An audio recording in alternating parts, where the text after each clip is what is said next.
So welcome, Elisabeth. Welcome, everyone. This is the third of a series of interviews on the four elements or the four archetypes. So Earth Mother, Fire Warrior, Water Lover, Air Shamana. And we've already covered the previous two. And today we're going to talk about the water element and lover archetype. And I just want to say that this is part of your offering of, we call it Awakening Woman, which is a women's initiatory journey that you've been offering around the world for many years now. And I've invited you to come to Crete and offer this here. We're starting on the 5th of November. And we're doing these interviews to provide a little bit of context.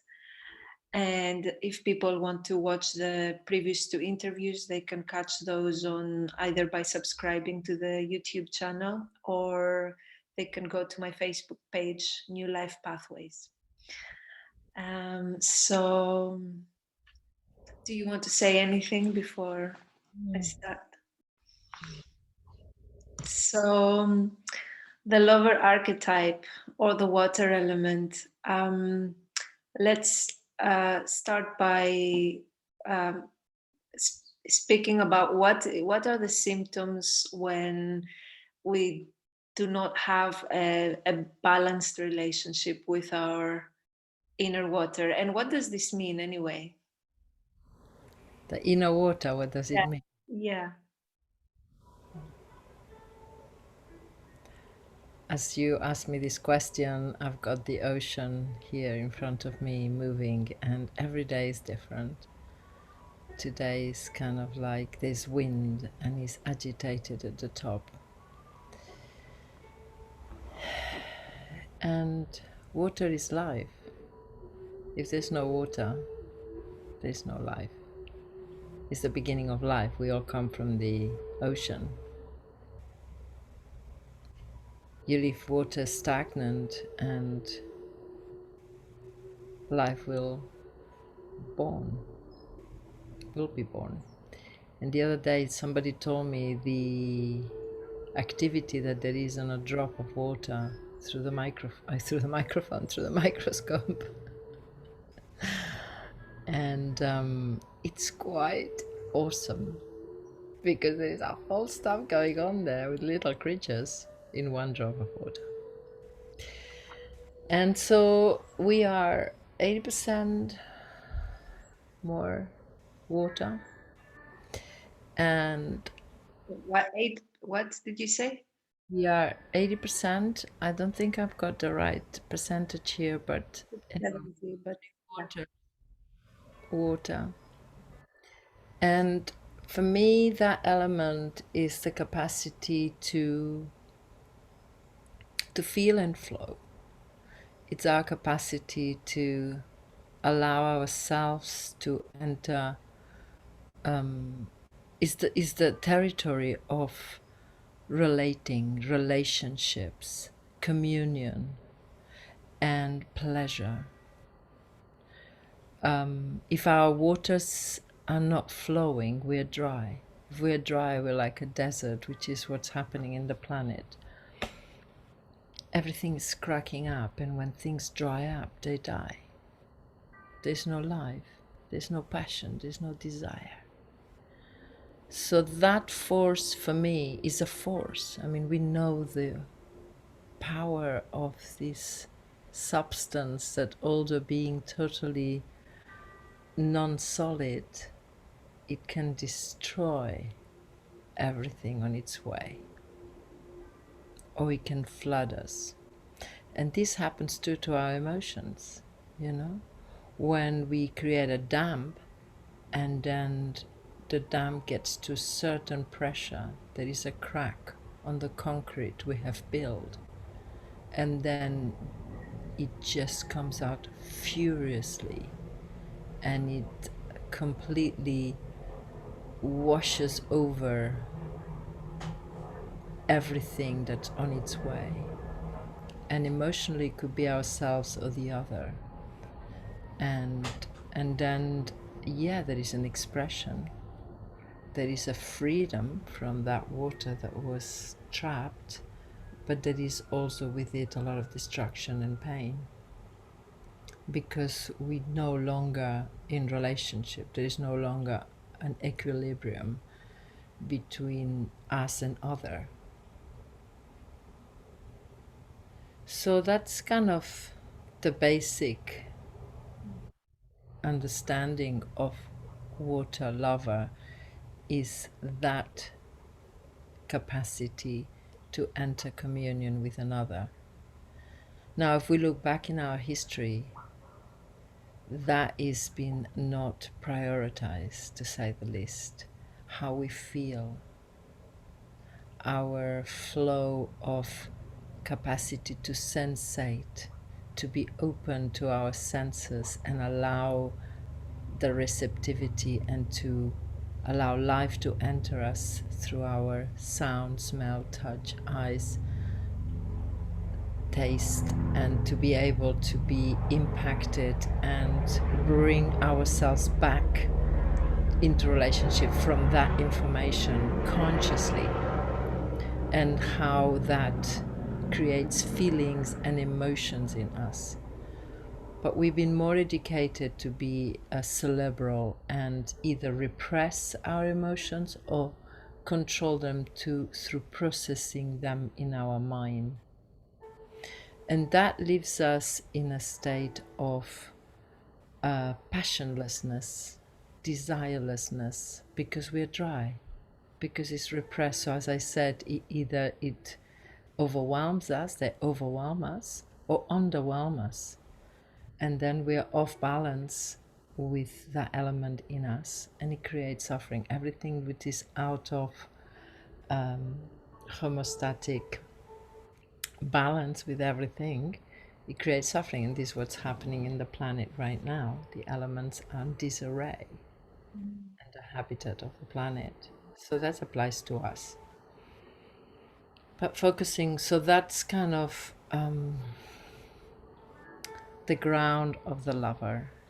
And my passion is to bring that flow back, to liberate those waters from the stagnant emotional repression inherited and that we perpetuate, to allow that bubbling brook, that joy, that aliveness, that capacity to recognize our desire, that capacity ultimately to enjoy pleasure, because life always contains of pleasure and pain. Pleasure, it's for me, it's the gift from the mother.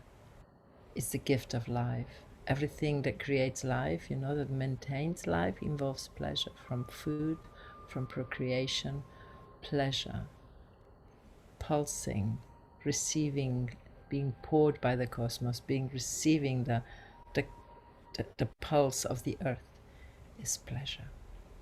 So this is kind of my first little ground on that archetype. So, what are some of the symptoms of when we are dry, and what are some of the symptoms when the dams are open and it's uncontrollable? Like, how does it, manifest? Yeah. Well, when we repressed our waters, we are less able to be in our bodies. And because we are in our bodies and there is a lack, we're going to either push our bodies to be in our bodies through extreme exercise, right? Or because we want to come down, when we repress our waters, our fires will go up and we will go into our mind. And that's unbearable. And our mind is on a rampage of thinking because we have so much information to process in our times. So on the one hand, we will abuse, we go into abusing our bodies because it's intolerable to be so much in our mind, and our society depends on all of technology that doesn't involve movement. So then we're going to try to, like a blade of grass coming through the concrete car park, to strike our pleasure from somewhere, because we are pleasure animals. So then we're going to go for addictions, it being overdosing on anything you can set your eyes on, you know. And it could be from exercising to food, to the normal ones, to substances, to sex. And we have the whole internet culture that is humongous. And all of this, when we go into addictions, and this is not a moral issue, and this is very important to stress, is just an issue of devouring ourselves and the environment in a way that ultimately brings destruction. But it's not a question of moral issues. Something is coming out to my screen, and I'll tell them to remind me later. So this invasion is interesting. This invasion and this bombardment in our senses without the capacity to flow makes us in a continuous state of anxiety, mind, and I was saying, and then we will need to escape through addiction. Yeah. So these are the symptoms, as you call it, for not having flow and pace and relationship with our waters. And then we have the, then when we are being taken over by our grief, and it's unstoppable. Yeah. And the pain, and because the mind, what happens, the mind grabs it. We don't know how to be, because we talked earlier on about our earth capacity, to earth and to fire, to earth contain, fire to stay in that torch, in that passion and focus. And then an emotion come, and we don't know what to do it. We don't know how to do it, especially of the inherited load of emotion that's in our heart. And then so we're gonna explode. We're gonna be we'll have to put mind to it, to organize it and control it, which the mind can't feel, poor thing. It's good for other things, it's good for survival. So then we're left with excess of, as you say, it could be grief, it could be anything, ultimately rising in leaving us anxious, which then we'll need to find addictions, because it's unbearable unless you return back to the flow. That is, you can't blame people for their addictions. I mean, we're all addicts. And now the most famous and common addiction is screen addiction, which we talked, I think, a little bit about in the warrior, that it kills off, it takes away our capacity to focus and our capacity to give attention. And so how all this impacts our relationships? What does so what does, when we have an imbalanced relationship with our waters, how does it manifest in our relationships? And then how does a healthy manifestation of the lover, how does that impact the relationship? Well, I mean, if you are in a state of compensation for the overload of an expressed emotion, when you are with another, that's going to be poured into that field. And there's going to be a difficulty of seeing, feeling, and understanding another in their own right. So the other becomes an object to our own need to pacify ourselves, to feel good. So issues of controlling the other, the way he, she thinks, feels, moves, to give us the sense of satisfaction, because we're after pleasure, and we can use them in a numerous amount of ways. And the other, of course, is doing the same back. So that's not very, it's going to be a not very good negotiation, Because falling in love is easy. Falling in love, in, on the one hand, meaning opening, removing your defenses to something external for a moment, because it will happen. Our hearts will open accidentally. And it's interesting I say accidentally. I mean, in the Lover, what we do is to open our hearts deliberately, because and find our state of in loveness independent of the other. But let's say that you accidentally fall in love with someone. The next thing that's going to happen once the first early excitements subside, as this disturbance comes in, this need of making the other an object of your own satisfaction, and all the different aspects of conditioning and program clash. And then when somebody gives us grief, we cease to love them. We might have a mortgage and child and a dog, and then it's going to be difficult to extricate ourselves from them. And also it's a form of security and covering up our loneliness, which our loneliness is no other than our disconnection. So it's unstoppable. The whole thing is going to come through. And then to the degree that one wants to feel safe and secure, they're going to start the self-betrayal or compensation to make that relationship work. But relationship takes a negotiation. A negotiation means it's an art. It's the art of listening, it's the art of allowing, it's the art of understanding, it's the art of seeing, it's the art of respect, it's the art of care, it's the art of nourishment. It's a lot of arts. and all these arts belong to an open heart, to the ability to have had your heart open. And the other might not dance to the tune that we want them to dance. And then what are we going to do?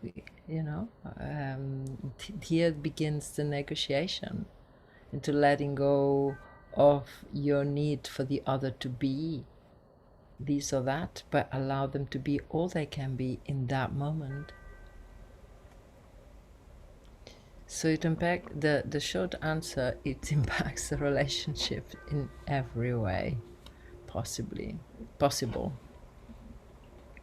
Like this, allow them to be all they can be in that moment, because in our wanting uh, for them to be a certain way, we often can create the opposite result, right? Completely. Yeah, because the other who likes to be controlled, who likes to be manipulated. And you know what? We all see the world in our unique way, and that's what makes us beautiful. But if I just want you to see the world my way, then we're in trouble, because I'm trying to make you into my clone. And you You're trying to. make me to make you into my clone, Oh yeah, yeah. little Elizabeth. And then, of course, I'm going to be very tired with the clone, and then I'm going to check you out because I have no stimulation. I might have security and convenience, but you know, who wants to be with a clone? The soul doesn't. Well, doesn't. Yeah. Some people's ego might be comfortable with that.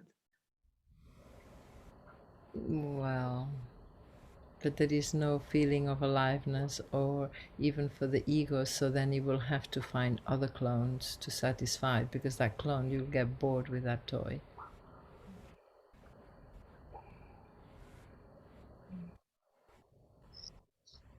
Beautiful. Um, so in the other two elements, we introduced this idea of learning to put our attention downwards in our body, meaning more our womb and our vulva for a woman, or our penis if we are a man. And so, and within the context of the mother, we talked about that, you know, this is kind of our lost relationship with with the earth, and our sense, therefore our sense of belonging and our rootedness. And within the context of the warrior, we talked about exercising our will, because we've been educated. Our culture is more kind of reason based, mind based. So we have all learned to focus our attention more upwards. So in the context of the warrior, we talked about exercising our will to put our attention downwards. And then we talked about how for some people, specifically women, in my experience, because I have experience with women, they encounter pain when they start to do that. And we said that we are going to talk a bit more about this in the context of the lover. And so what does this process look like? You know, so we start, and you said that we encounter, and then it's you know, we don't know how to be with all of that. So how do we, to give you a vignette of how to begin to go through the layers of that pain, is that what you're asking me? Yeah. Oh, it's a big question. But ultimately, it's our capacity to be in relatedness to that pain rather than identified and lost, or repressing it through mind, or through concealing it in the body, which of course gives us dis-ease. So in the mother and in every archetype, we use and we learn and we create energy situations which teaches us to relate to our emotional body again, which our school teachers, our mothers, our grandmothers, and our foremothers and forefathers couldn't, because that was not in the picture. People had an armored, shut down inner world, emotional inner world.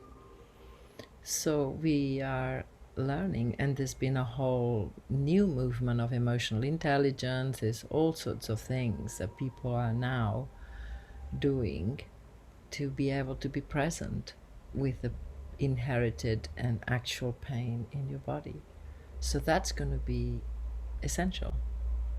How to do that in a way that is, dare I say, fun and creative, because otherwise it's too much. Yeah, and so one of the tools I use is a lot of like acting and movement and voice and practices that involve all of this.